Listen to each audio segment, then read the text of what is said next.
Difficile de résister au plaisir de poser une question à Jean-Pierre Elkabbach.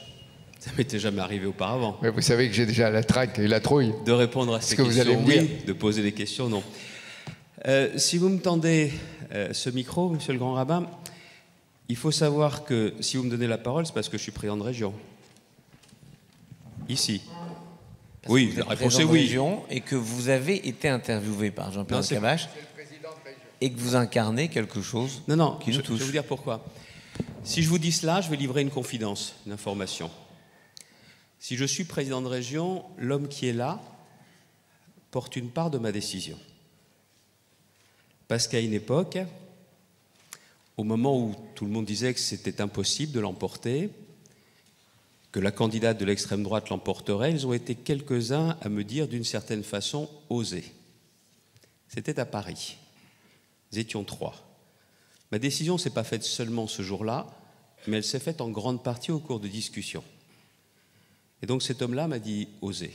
Le fait d'oser ne suffisait pas, mais ça a été déterminant. C'est l'information que je voulais livrer. Il y a prescription, je ne compromettrai, je ne gênerai personne, mais c'est la stricte vérité. Je n'ai pas terminé, monsieur Elkabbach. Comment ? Je n'ai pas terminé. Vous prenez déjà le micro. Je n'ai pas terminé de poser ma question. Je n'ai pas terminé de poser ma question, monsieur Elkabbach. S'il vous plaît, monsieur Elkabbach. Taisez-vous, Elkabbach. La deuxième chose, c'est que, monsieur le grand rabbin, il y a un autre point sur lequel il n'a pas été témoin, il a été acteur. Le sujet n'a pas été évoqué, c'est la naissance de la deuxième cohabitation. Ouais, la rencontre Mitterrand-Balladur, Balladur-Mitterrand. C'est important. Oui, si. Très important aussi. Voilà un sujet. Je n'ai pas terminé, monsieur Elkabbach. Je sais pertinemment que vous ne perdrez pas le fil. Je n'ai pas terminé. Et je pense que c'est important de revenir aussi sur cette partie-là, elle est très intéressante. Et le tout dernier point, moi j'ai un peu souffert dans les différentes interviews qu'a eu à subir Jean-Pierre Elkabbach, qu'à aucun moment les journalistes ne lui aient posé des questions sur la marque de fabrique Elkabbach. Parce qu'il y a une méthode Elkabbach. Aujourd'hui, il y a beaucoup de journalistes avec les responsables politiques qui ne veulent pas les voir, qui ne veulent pas leur parler.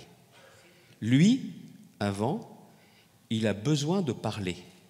Et contrairement à ce qu'on pense, ce n'est pas pour connaître les questions, c'est parce qu'il sait du coup ce qu'un invité est prêt à dire et il cherche absolument le moyen de trouver que l'autre en dise beaucoup plus que cela. Et vous le savez parce que vous avez aussi été interviewé par Jean-Pierre Elkabbach. Et donc, ce n'est pas là de la curiosité. Parce qu'au final, Jean-Pierre Elkabbach essaye, en ne disant pas tout de lui, de résumer tout cela de la curiosité. Ce n'est pas seulement de la curiosité là. Il amène à aller plus loin. Et je prends des exemples.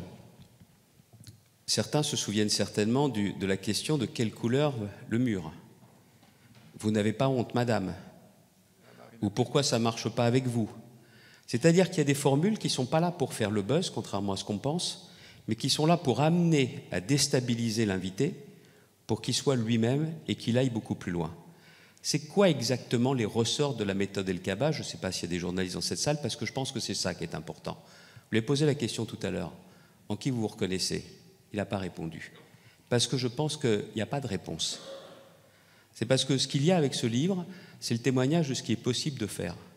Et je pense qu'à une époque où on est dans la dictature de l'urgence, l'immédiateté des réseaux sociaux et autres, la profondeur justement du rôle de journaliste, elle est vraiment démontrée au travers de ce livre. Alors, monsieur Elkabbach, c'est quoi la méthode Elkabbach et pourquoi la méthode Elkabbach?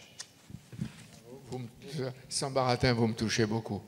Parce que jamais je l'ai entendu parler, monsieur Bertrand, de moi comme vous venez de le faire. Il n'y a pas de méthode. Il n'y a pas de procédé. Il y a d'abord la recherche de la question comme un laser. Quand vous avez des interviews de 12 minutes, etc., il faut aller à l'essentiel. Il ne faut pas perdre du temps.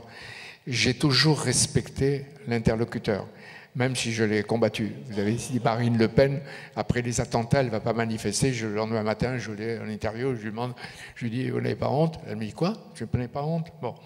Puis, c'est aussi, comment dire, quand je dis pas de méthode, c'est beaucoup travailler, c'est écouter l'autre, c'est aller chercher, comme vous l'avez dit, ce qui va enrichir le débat public, ce qui va lui faire sortir sa vérité. Et j'étais d'autant plus dur, pas agressif, mais dur, qu'il s'agissait de gens qui parlent tout le temps d'une télé, d'une radio à l'autre, comme aujourd'hui. C'est le cas, mais avant aussi d'ailleurs.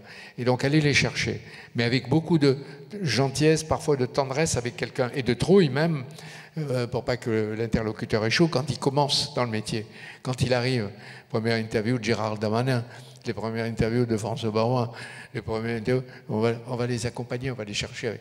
Il n'y a pas de procédé, mais il y a, comment dire, l'humeur personnelle du jour. Vous vous levez, vous dites, merde, j'ai mal dormi, vous êtes fatigué, qu'est-ce que je m'emmerde encore à faire des interviews, je vais me suicider, c'est fini la vie. Et puis vous voyez l'autre qui peut avoir son humeur personnelle. Vous voyez, vous sentez en écoutant les radios, en lisant les journaux, il y a comme une humeur collective ce jour-là. Et à ce moment-là, presque vous adaptez les questionnements. C'est un matin, Emmanuel Macron, qui est ministre de l'économie, fait Jean-Pierre, tu peux me poser toutes les questions que tu veux. Je suis blindé. Il y avait toute la rédaction autour de lui. Je dis, comment je l'ai déstabilisé, Puis il me vient une idée, je dis, mais c'est pas possible.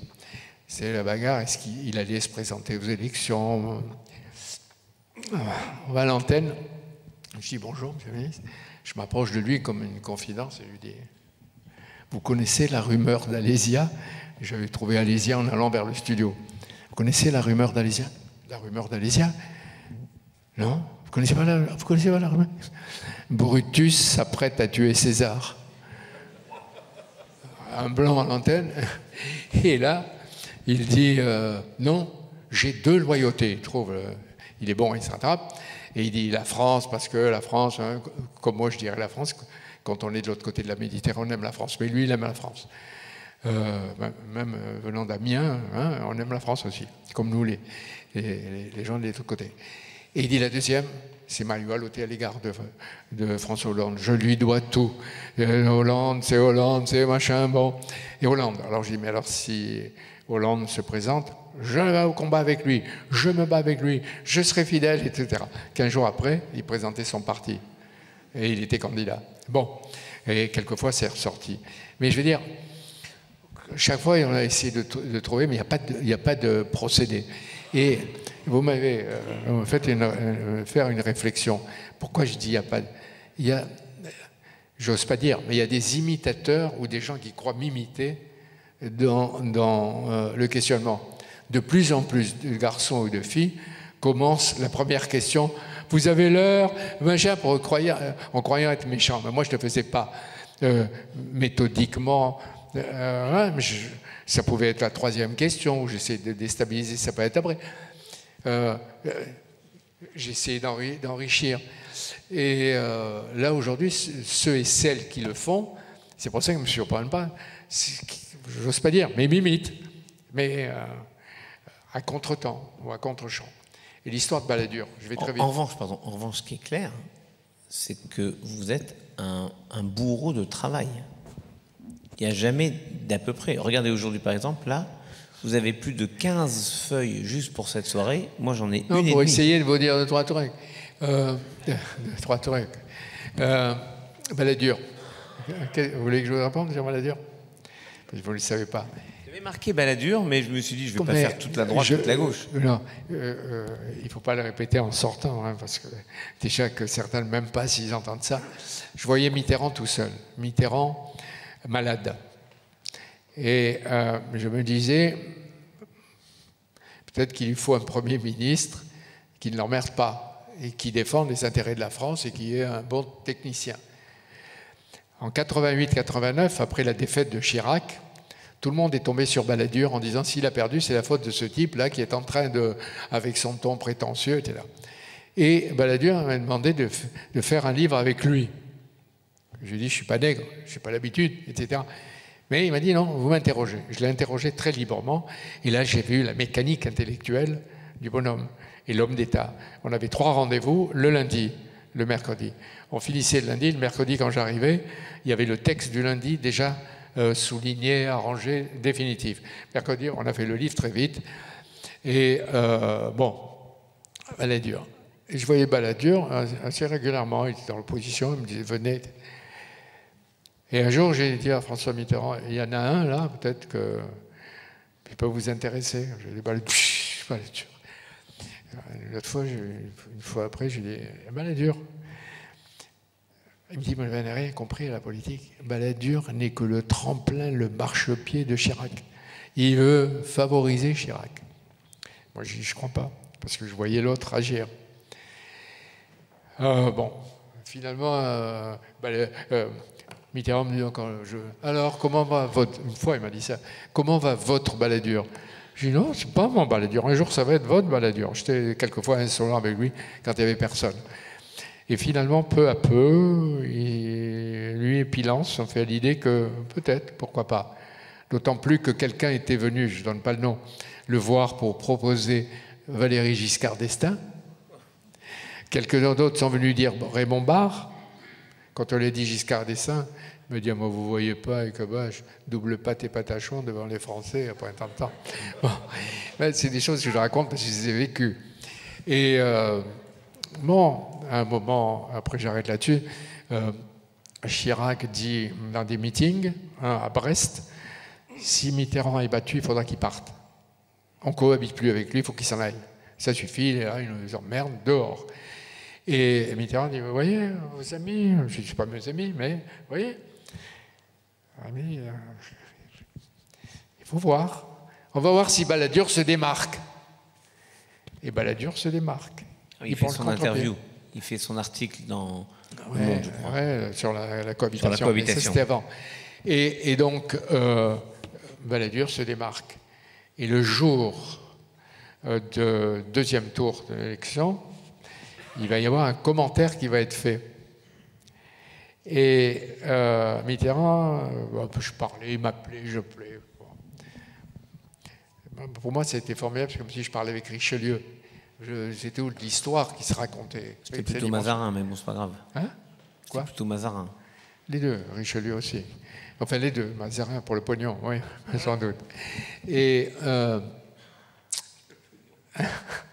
il m'avait dit, bon, on va voir dimanche soir dans le commentaire.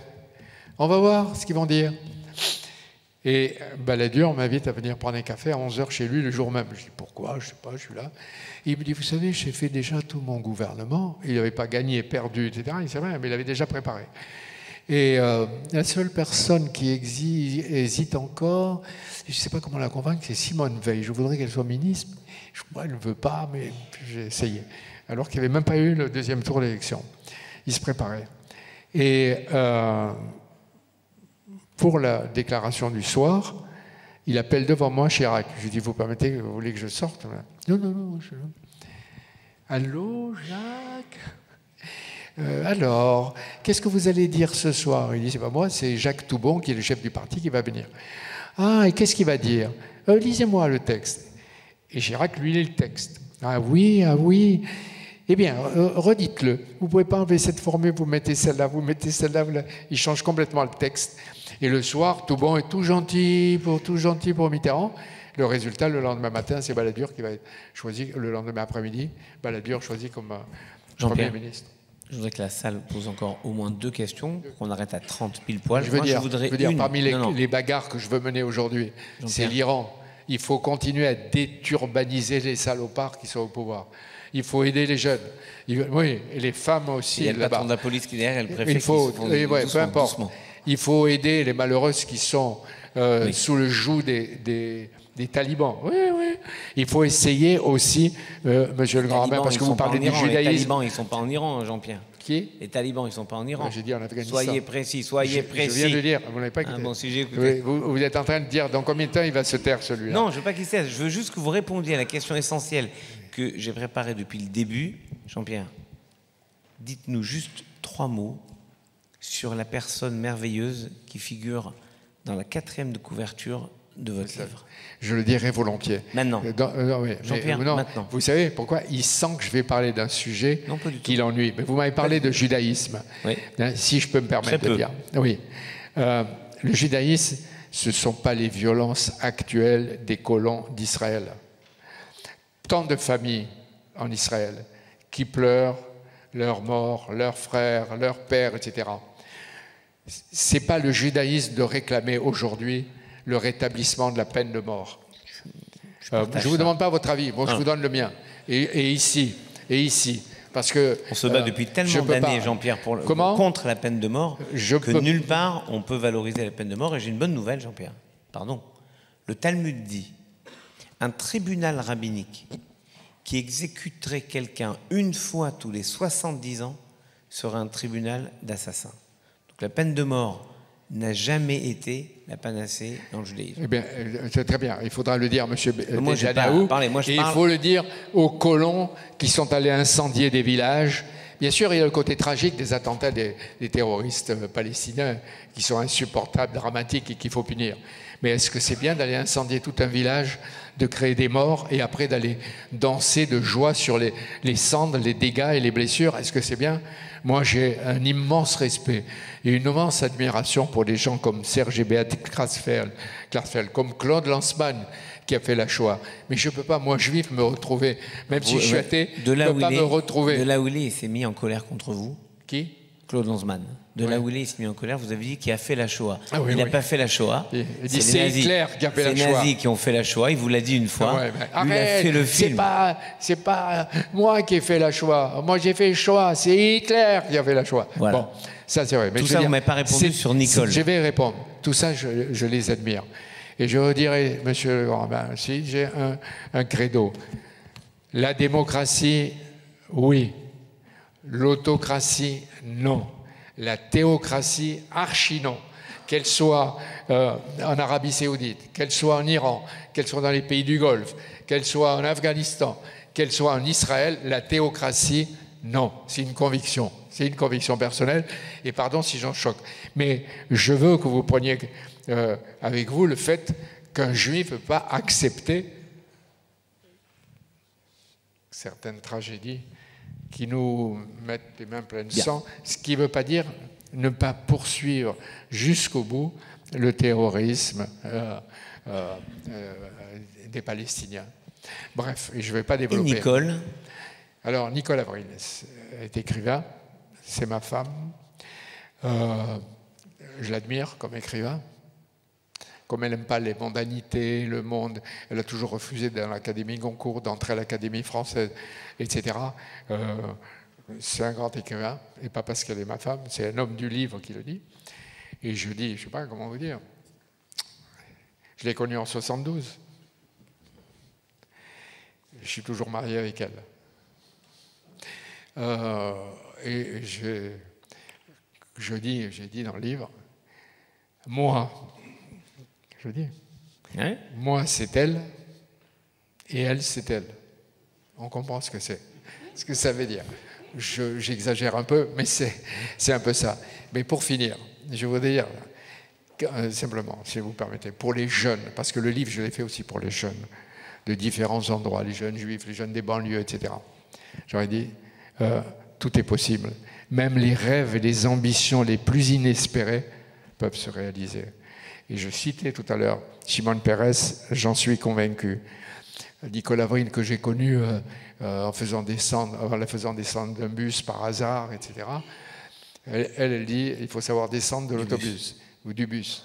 Il y a Shimon Peres et il y a un texte sanskrit d'il y a 5000 ans que le metteur en scène anglais Peter Brook a monté un jour en pièce de théâtre qui valait 9 heures. C'est deux frères qui se disputent avec des armées. Et il y en a un qui est battu, qui est en haillons, toute la troupe a été décimée. Il marche, c'est fini, il marche dans la jungle, tout seul. Et à un moment, il voit un étang. Il se baisse pour se désaltérer. Et il entend une voix qui lui dit « Qu'est-ce que tu vois au fond de l'étang ?» Il regarde. Regarde bien. Au fond de l'étang, tu as ta victoire prochaine. Et c'est pour ça que je suis convaincu qu'au fond de la défaite, je dirais à un jeune, au fond de ta défaite, au fond de ton ou de tes échecs, il y a ta prochaine victoire. Et ne cède pas pour ça aux idoles, ne cède pas aux modes, transgresse-les comme les plus grands de notre histoire. Ah oui, et il y a une phrase de Zola, je ne peux pas m'empêcher de la dire. Il dit « France, sois grande, sois la grande France que je connais. France, sois la grande France. » C'est ce que je dis. Vous arrêtez. Je pense que, voilà. Chers amis, c'était formidable. C'était la conclusion. On pourra échanger une autre fois. En tout cas, vraiment, merci beaucoup, Jean-Pierre. C'était formidable.